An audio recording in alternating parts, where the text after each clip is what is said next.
come up first? So we're going to go ahead and hear back from each of the groups.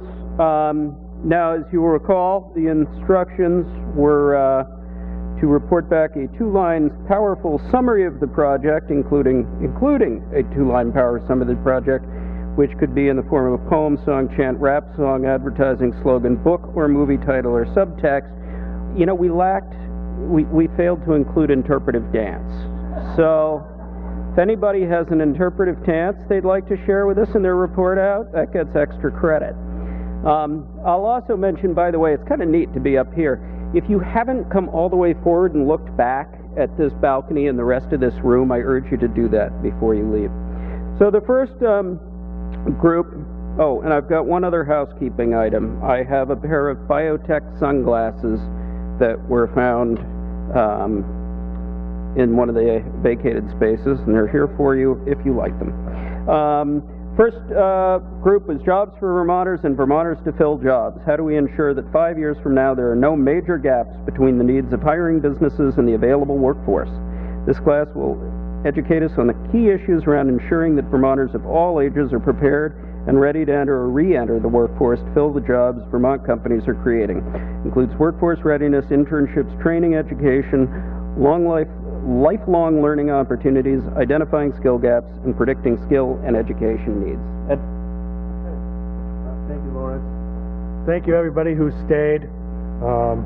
Sorry if I'm a little bizarre today, but I just found out my free trip to Australia is off because it costs more than $25. So here we go. This morning we got together to talk about the workforce, and we broke it down into several things before we came up with the project ideas, and we talked about what was going on, trends that were happening in Vermont, and some of the main things that came up was the high cost of college education, the disconnect that exists between the community businesses and educators, a need to educate problem solvers so that we can change the way that we educate, so that the workers coming out are more problem solver oriented rather than pass a test oriented.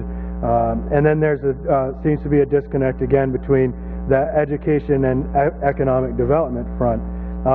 We then moved on to a process of, I guess I'll say, as a keep, abandon, or reinvent. Some of the things that we found that we really wanted to keep in Vermont were the quality of life, what's come to be known as the Vermont brand, and our real strong vocational technical education system that we have. The things that we talked about abandoning were the traditional delivery of high school education, high cost of after high school education, post-secondary school, traditional models for guidance counseling where it's you're going to college or you're not, and then also, which focuses on college only. We also talked about what we'd like to reinvent. So instead of just talking about problems, what can we do to reinvent? We talked about apprenticeships, internships, communication between educators and businesses, changing and modifying the permitting process to make it easier, reinventing the guidance departments or guidance approach in high schools to focus on technical education as well as post-secondary education and co-ops and training opportunities, reinventing the partnership between higher learning schools and enterprises and businesses, getting them together to find out how they can better meet each other's needs, and then business incentives to keep students in the state of Vermont, and career counseling. Our stakeholders, which kind of moved into the next step, were students, businesses, universities, schools, communities, parents, teachers. Basically what we figured is accepting anyone you can think of as a stakeholder when we're talking about modifying these things or doing these projects, that really this is something that we're all at stake at. Our communities, ourselves, all have a stake in this, because if the businesses don't grow, our kids don't get educated, we all get affected in the end somehow. So with that, I'd like to call out the project team leaders who are going to give you the projects that we came up with and their pretty cool songs. I'm going to skip ahead because there's one group that was unfortunately unavailable to do their 2-minute song and asked that I help them out. So they came up with a project called the Workforce Needs Database, which is to develop a process for systematically collecting the workforce needs from employers. And the purpose of the database would be to allow for communication between employers and those organizations who could meet their needs. Everyone comes back next year. Smiles, everyone, smiles. Okay, with that, we'll go ahead with our project. Start the project. Go ahead. I just came out thinking everybody was coming out there. No, come out one at a time. Well, we were looking at the fact that there's a graying of the trades these days without many people going into the trades, and felt there was a problem with some of the guidance they were getting from schools because the schools might have a bias in favor of post-secondary education instead of just trades. And we just came up with a slogan to use.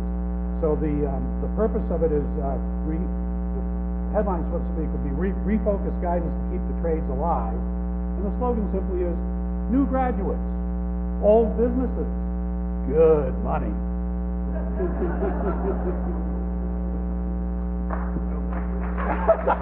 Thank you very much. Thank you.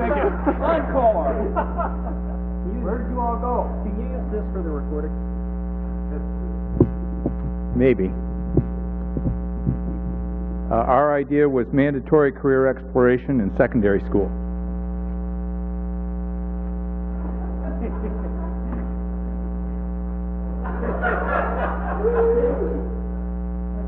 Don't know what, don't know how,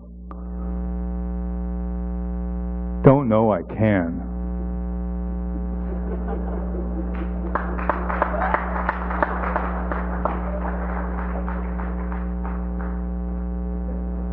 New stuff to learn, new places to go, new commitments to make. On the cuff, I've got the stuff.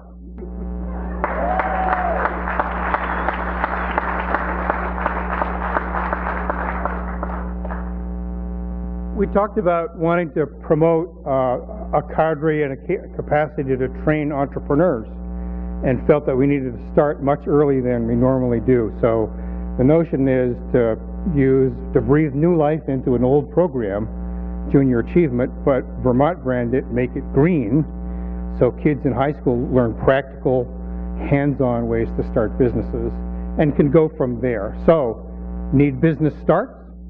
Use Vermont Green Junior Achievement Smarts.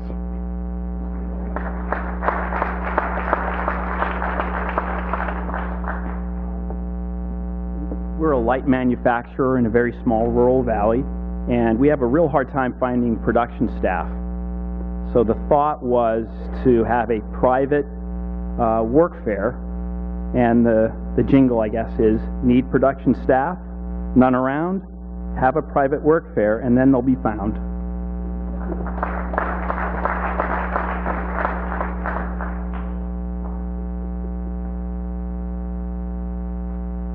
That's not so bad. I'm from dealer.com, and for 6 years I keep hearing over and over the engineering folks saying we need more software engineers, we need more software engineers. And so having to compete with the Googles and the Amazons and a lot of the big companies, it's not as easy as one would think. Even though we love Vermont, selling Vermont is a lot more difficult, primarily because people don't think of Vermont as a high-tech state. So I've been talking about let's grow our own. And the reason I do that is in Vermont, my experience has been that people find a way to make things happen if they really believe in it, and we do.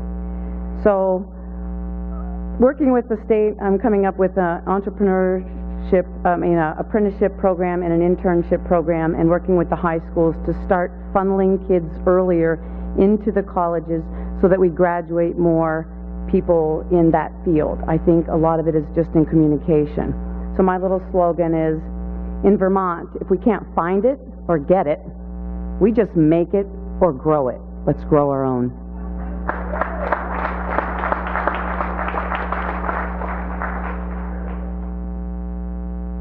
Okay, this is, well, first of all, our thing is called a Comprehensive Internship Clearinghouse. But I'm going to try to sing a little song, and it's like a blues tune, so it goes like dun dun dun dun. Thank you. Dun dun dun dun. Internships lead to careers that follow you through the years. Come to Vermont to work and enjoy all of our perks. Do you like to swim and ski? Then Vermont's the place to be.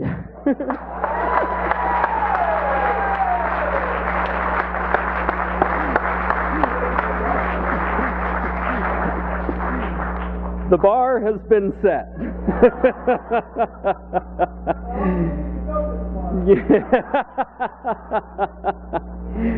Vermont, more than a rad ride and yummy syrup? Leveraging the Vermont brand. How do we ensure that Vermont is known for its superior workforce, innovative entrepreneurs, and quality of life?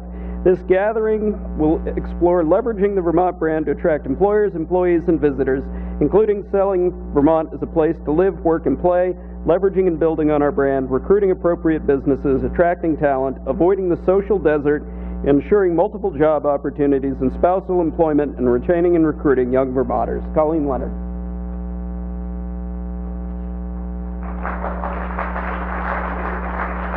So I have no theatrical skills. I can't sing, I can't dance, so I'm not sure why I got nominated to do this. I think it's because I can read. And I think we were totally outdone by the previous group. They should have been the branding committee as far as singing and dancing. So we got really specific with an example with our assignment. So our title or our slogan is Vermont Quality Means Business. This is a tagline on something that was said earlier this morning in the session. Lead differently, live differently, work differently, and profit differently, because Vermonters really value the quality of life as a result of living here, choosing to stay here, and work here. So we also liked a term that has been used, Vermontrepreneur. I had to be able to pronounce that too to make it on stage. So the idea is a super short film festival. It can be done different ways with different categories. It can be done at the school system where the kids do filming of different businesses, or the businesses themselves can do the filming, or the state can assist with the filming. The kids can do a vote on which business they would like to come to the school and talk about their business and pitch their business. So it's a way of connecting the workforce development and the jobs that are out there with the school system. So engaging all of those sectors. They would profile unique, creative, talented Vermont businesses and values. And what would be the metrics of this would obviously be the jobs and the number of businesses, and also decreasing underemployment in Vermont. So just a tool of an example on how to bridge the gap between workforce needs and the youth in the education system. And I would welcome anyone in our planning group if you wanted to add anything. If anyone knows how to do gymnastics and you didn't share that earlier, then feel free to come on up.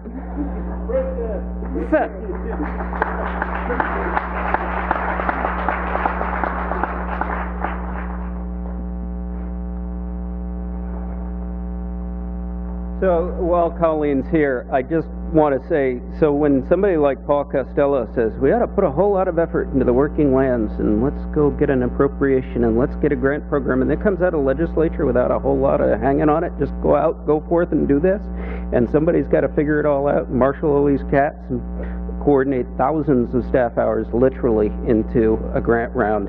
It's somebody like Colleen who's doing that in the back of the house. Well done.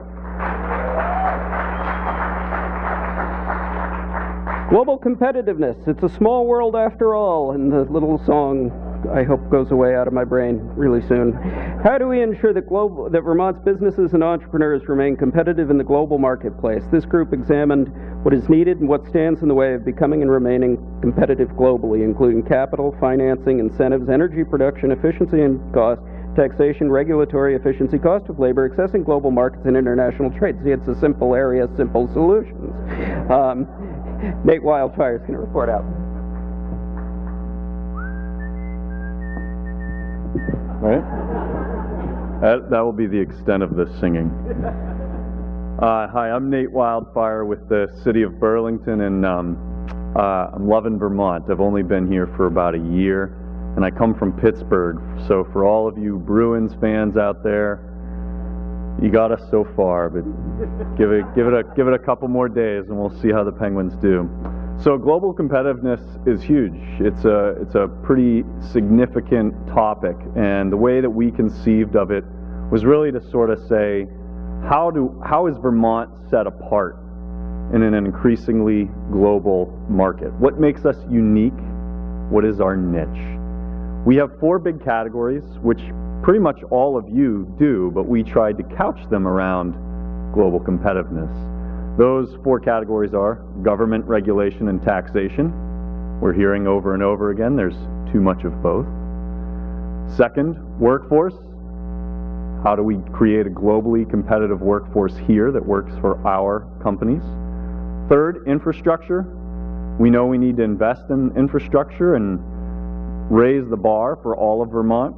And then fourth, collaboration and networking. We've got some great talent, great groups out there. How do we actually work together with them?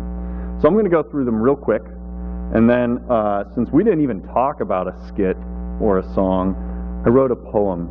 Sorry, the rest of you group, while I was sitting right there, I took the liberty of doing it for our team. We'll see how that goes. Yeah. All right. So government, regulation, and taxation, I'm just going to say 2 big strategies we came up with. One is, we would prefer not to believe we have the best solutions in this room.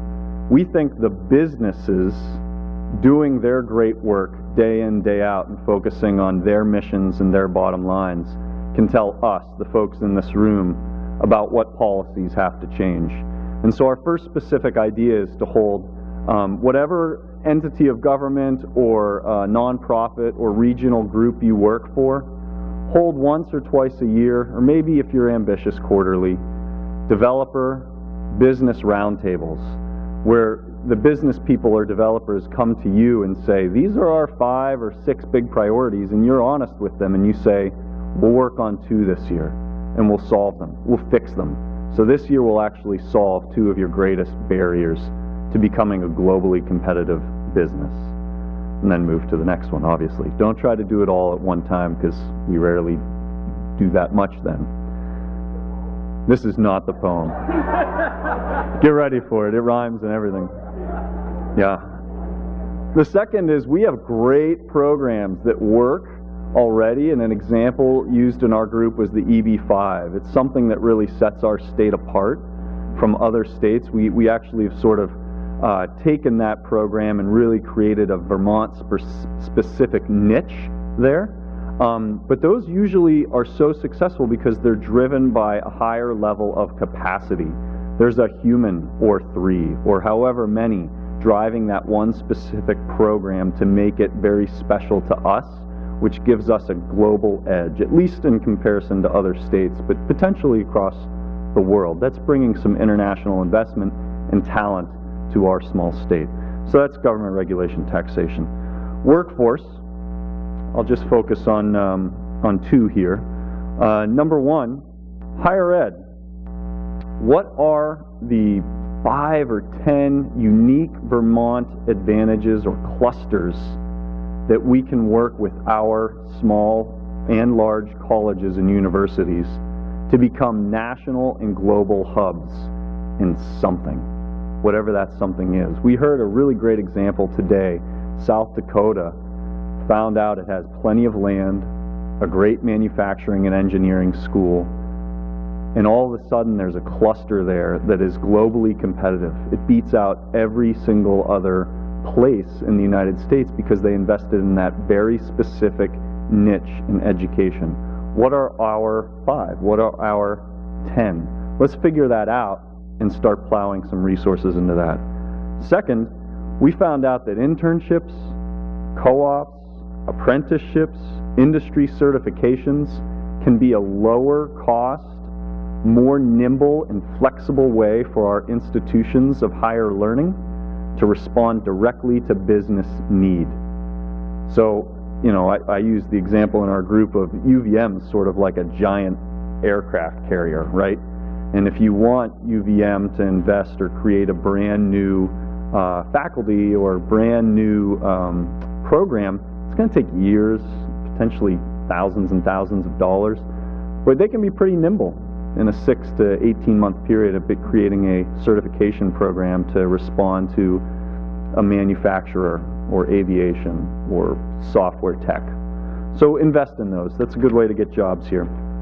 Infrastructure, very quickly, we need to prioritize our own grid of infrastructure here in Vermont. It's not intuitive to think that internal investments somehow create a globally competitive state, but if we can't even get our own businesses the materials or the people they need in a fast way, we will not be globally competitive. We won't even be regionally competitive. So investing in things like our rail infrastructure so that we can get double stack cars throughout the entire state is important. Investing in things like better highway connections can be critically important as more and more things move to freight. Investment in our airports, not just our biggest, but regional small airports throughout the state, create connections and connectivity in an increasingly global marketplace. We need to be able to get to where the business is. So we have to invest in that. And then a second piece in infrastructure, we talked a lot about power. Increasingly, more and more businesses are using juice, and we need to invest in diverse ways of creating that electricity and creating that fuel, whatever that is. That will help us be more resilient in an era where natural disasters, federal disasters, whatever those are, can increasingly harm our business community. So, and then last, collaboration and networking. Don't underestimate the power of the bumper sticker. I forget who said that in our group, but it was a great line.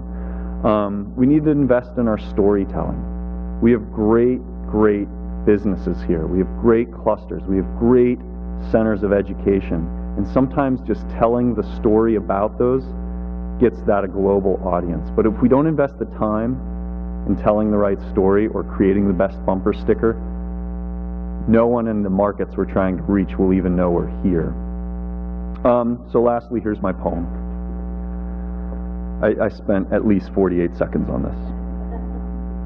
And it's from a Penguins fan. So don't worry, it's not about the Penguins. The world can be powered and inspired by the Green Mountain State if we're smarter about how we invest and regulate. Ask businesses directly about what to change and do. They know global strategies and state priorities too.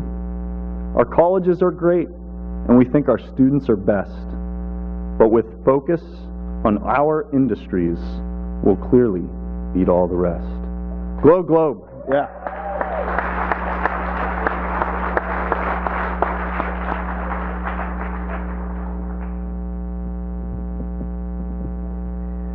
And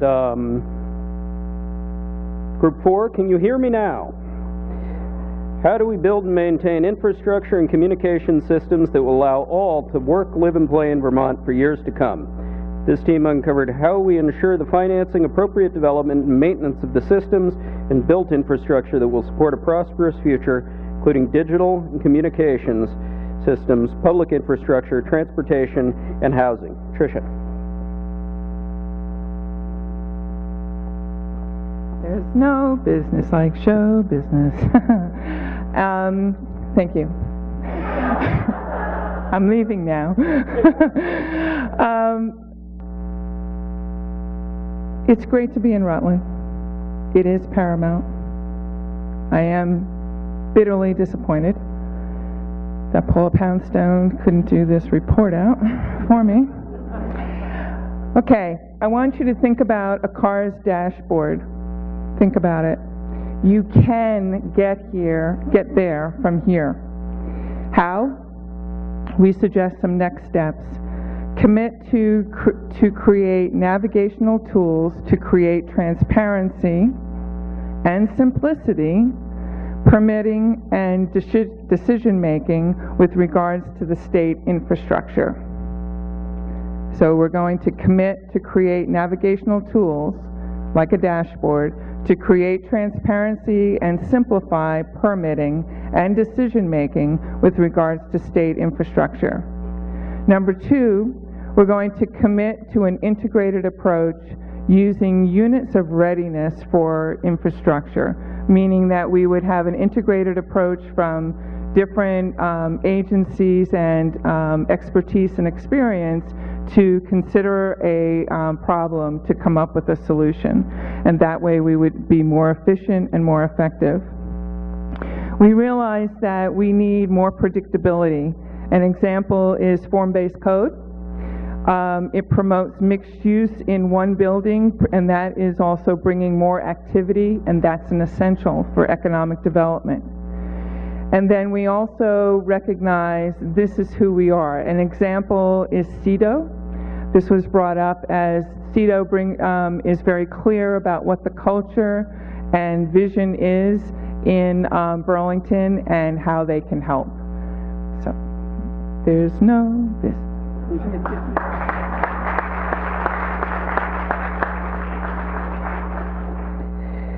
The next group is titled Yin and Yang, Finding a Prosperous Balance Between Appropriate Development and Maintaining Our Way of Life and Sense of Place.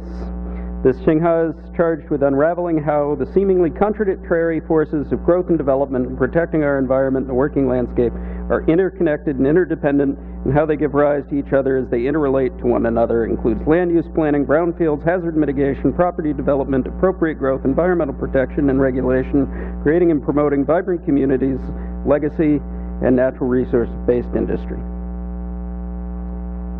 Pat and Jeff. 1, 2, 3. This is the interpretive dance. We're all about balance. And you saw how we did. We had to cling to one another. Much better on my left foot. Go ahead. You go. Everybody's done a great job. So the problem with balance is that we have a deeply engaged community where everyone has a lot of strong opinions about everything, and we're unable, by and large, to have a single vision about what we want Vermont or even some of our local communities to be. More to the point, we don't necessarily have robust ways to resolve those conflicts in a way that stick over time, so that businesses can have a stable, predictable environment within which to do things. Students can have a way to grow into an economy that's going to provide jobs. And the rest of us who are aging can have a stable place to live. So what we talked about was productivity improvements.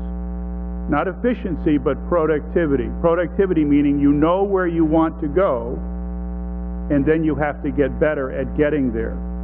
So the first thing is building the strategy that helps us know where we want to go. And the second, inside state government and amongst the rest of us, is how do we get there efficiently. And you saw how well Pat and I balanced. We hope that we can do this. I will not try and sing. Okay, You so can use the mic. I didn't use it up. we spent a lot of time talking about, I think I'm good, Lawrence, thank you, permit process, and that's where Jeff talks about productivity and how we get there. But we also talked about a lot about rebranding. I mean, a lot of similarities amongst all the groups here, but that we need to tout our quality of life, encourage community spirit and pride at every level, and we can't just throw slogans out there, and we need to walk the walk. So we talked about how Vermont Strong is a timeless process, and that there is a lot of power in the bumper sticker, and we are Vermont Strong, but we have to recognize it's timeless. So put the Vermont Strong out there as forever and always. And then we also said by the end of this year, we're going to have some of the best connectivity in terms of fiber and broadband anywhere in the country. So it would be time to roll out "We Are the World," and that we can access the world from anywhere and everywhere. We can't say, "Can you hear me now?" quite yet, but we can say, "We are the world." And we also talked about rebranding A&R. We talked about whether or not we should throw some advertisements out there that you can get your rare and endangered species decisions in 2 days. You can get your permits in a week, because then maybe if we did that, that might actually be the case. But that, no, and more seriously, that A&R and perhaps all of state government would be a great candidate for lean processes and get VMEC into state government. But that all agencies need to engage in the process, and I'm going to steal a little bit of Jeff's thunder, and that we need all agencies, every employee of every state agency, to wake up every day and say, what can I do today to help create jobs? That's good. All right, we're done. No, there's a whole bunch of stuff. There's a whole bunch of other stuff, but time is running out. Yep. One of the things we did want to say is that everyone needs to be engaged one way or another in the process, including VNRC, CLF, affordable housing, entities that were not represented here as far as we could see. Those are engaged processes and people that we need to talk to because they're serious. They know what they want to do, and they have a vision of Vermont that we need to engage with. So there is some serious stuff that has to be done. And I just add, we have a lot of notes on process, but one of the things we talked about was one size does not fit all, yet our permit process is very one size. Whether you're a small business, you're going through the same exact process as a large business. We heard Steve Boyd talk about every hour costs money. And we also talked about how, with all due respect to Chittenden County, who we frequently hear, hey, we can take care of ourselves. How do you spread some of that wealth around? One size does not fit all for the rest of Vermont. And I would be pleased to say that the chair of the Vermont Economic Progress Council suggested that we eliminate the but-for businesses outside of Chittenden County. So let's take that one right to the bank. Exactly. Right.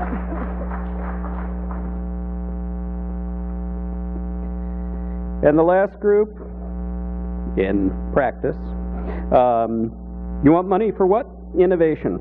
How do we create a culture of and support entrepreneurship and innovation? This cadre will risk all to ensure that there are always people, organizations, and companies willing to take a risk and be creative in Vermont. Includes networking, collaboration, clustering, supply chain and productivity innovation, risk capital, higher education and entrepreneur collaboration, technology transfer, R&D funding, and support marketing. Lars Torres and Patricia Giovar.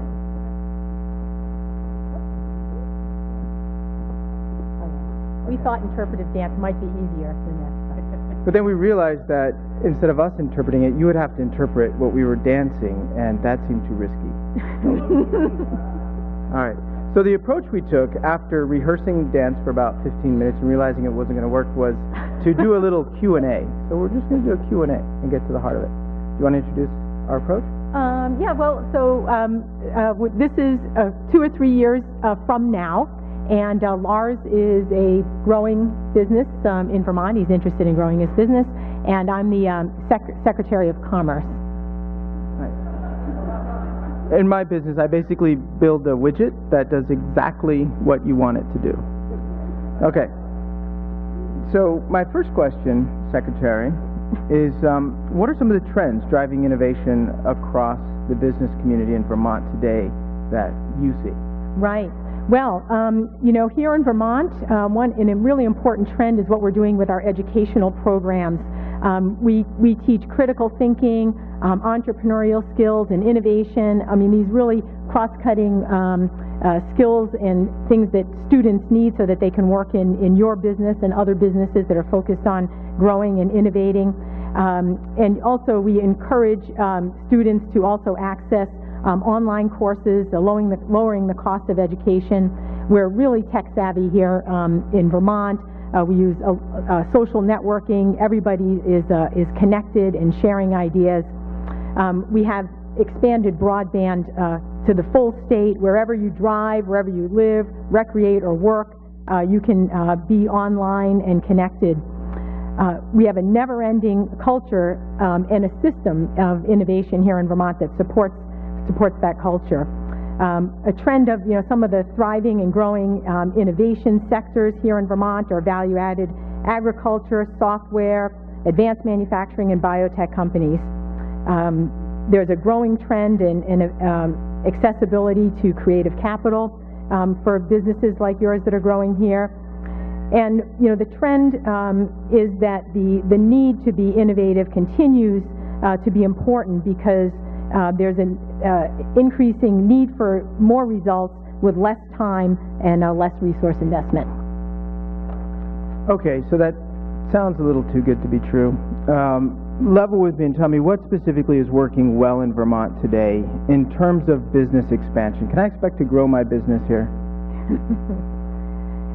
So, in terms of business expansion, some of our strengths in supporting businesses like yours are we have a strong community across the state and also community in local towns.